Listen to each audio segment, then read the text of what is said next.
అటు కుప్పం జనం చంద్రబాబును పట్టించుకోవడం లేదు. నియోజకవర్గంలో పర్యటిస్తూ సభలు ప్రచారాలతో హడావిడి చేసినా ఆకట్టుకోలేకపోతున్నారు బాబు. అయితే సభల్లో బాబు తన ప్రసంగాలతో కుటుంబాలను రెచ్చగొట్టే ప్రయత్నం అయితే చేస్తున్నారు. ఇప్పుడే కాదు, మున్సిపల్ ఎన్నికల్లో బాబు ఇంటింటి ప్రచారం చేసిన ప్రజలు పట్టించుకోలేదు. ఇక కుప్పంలో 33,000 దొంగ ఓట్లు తొలగింపుతో ఆయన వెన్నులో వణుకు మొదలైంది.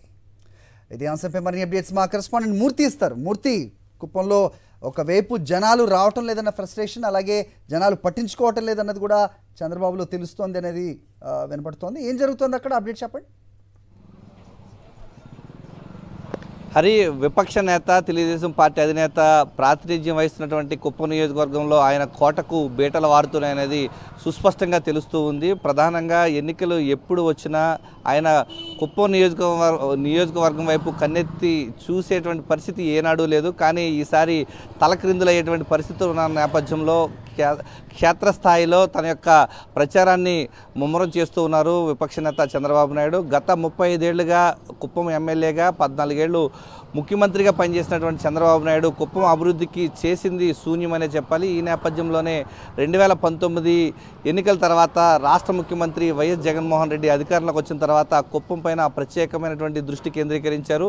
పార్టీలతో సంబంధం లేకుండా అర్హతే ప్రామాణికంగా ఇక్కడ కుప్పం నియోజకవర్గంలోనూ ఇటు ఆంధ్రప్రదేశ్ రాష్ట్ర వ్యాప్తంగా అర్హులందరికీ కూడా సంక్షేమ పథకాలు అనేవి అందిస్తూ ఉన్నారు. ఈ నేపథ్యంలోనే ఆ యొక్క మార్పు అనేది రాష్ట్ర ముఖ్యమంత్రి చేస్తున్నటువంటి సత్ఫలితాలు అనేది కుప్పం నియోజకవర్గం నుంచి ప్రారంభమని చెప్పాలి. రాష్ట్ర ముఖ్యమంత్రి వైఎస్ జగన్మోహన్ రెడ్డి కుప్పం నియోజకవర్గ చిరకాల వాంఛ ఏదైతే ఉందో హంద్రీనేవ కాలువల ద్వారా నీరు అందించడం ద్వారా ఈ ప్రాంత ప్రజల దాహార్తి తీర్చారు. సాగునీరుకి సంబంధించి, పంట పొలాలకు సంబంధించి నీరు అందించే బృహత్తరమైనటువంటి కార్యక్రమాన్ని చేపట్టారు. ఈ నేపథ్యంలోనే కుప్పం నియోజకవర్గంలో స్థానిక సంస్థల ఎన్నికల్లో దాని యొక్క ఫలితం అనేది రాష్ట్ర ముఖ్యమంత్రికి చూపించడం జరిగింది. సంక్షేమ పథకాలు అర్హులకు అందిస్తున్న నేపథ్యంలో 2019 తర్వాత జరిగినటువంటి స్థానిక సంస్థల ఎన్నికలు కావచ్చు, జడ్పీటీసీ ఎన్నికలు కావచ్చు, ఈ యొక్క రాష్ట్ర ముఖ్యమంత్రి వైఎస్ జగన్మోహన్ రెడ్డి చేసినటువంటి పథకాలకు లబ్ధి పొందినటువంటి ప్రజలంతా కూడా వైఎస్ఆర్సీపీని గెలిపిస్తూ ఉన్నారు. ఈ నేపథ్యంలోనే క్షేత్రస్థాయిలో చంద్రబాబు నాయుడికి సంబంధించినటువంటి కోటకు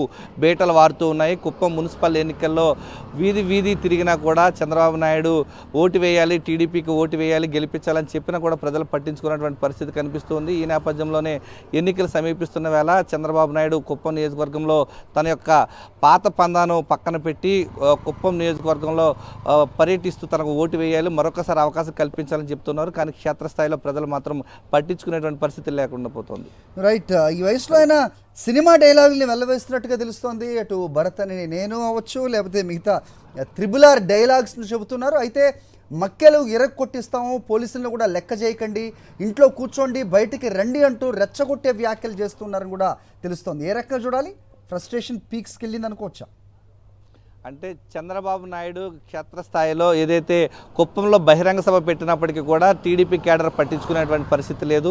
నిన్న ప్రత్యేకంగా చెప్పుకోవాల్సిన విషయం, మహిళలతో ముఖాముఖి కార్యక్రమం పెట్టి మహిళలను కూడా రెచ్చగొట్టేటువంటి ప్రయత్నం చేస్తూ ఉన్నారు. చంద్రబాబు నాయుడు స్థాయి ఏ స్థాయికి దిగజారిపోయారు అని అంటే, టీడీపీకి ఓట్లు వేయకపోతే ఇంట్లో మగవాళ్ళను ఇంట్లోకి రానివ్వద్దంటూ చంద్రబాబు నాయుడు మహిళలను రెచ్చగొట్టేటువంటి పరిస్థితికి ఈరోజు కుప్పంలో దిగజారిపోయారు. గతంలో పోలిస్తే ఏదైతే దొంగ ఓట్లతో తన యొక్క పందాను నెగ్గించుకుంటూ మెజార్టీ సాధించుకుంటూ ఉండేవారు. గడిచిన ఎన్నికల్లో 18,000 దొంగ ఓట్లను తొలగించారు. ఈసారి 34,000 దొంగ ఓట్లను తొలగించడం ద్వారా చంద్రబాబులో ఓటమి భయం పట్టుకుంది. దాంతో భాగంగానే ఈరోజు మహిళలను రెచ్చగొట్టేటువంటి ప్రయత్నం చేస్తున్నారు. క్యాడర్లో కూడా తన యొక్క రెచ్చగొట్టే ధోరణిని అవలంబిస్తూ ఉన్నారు.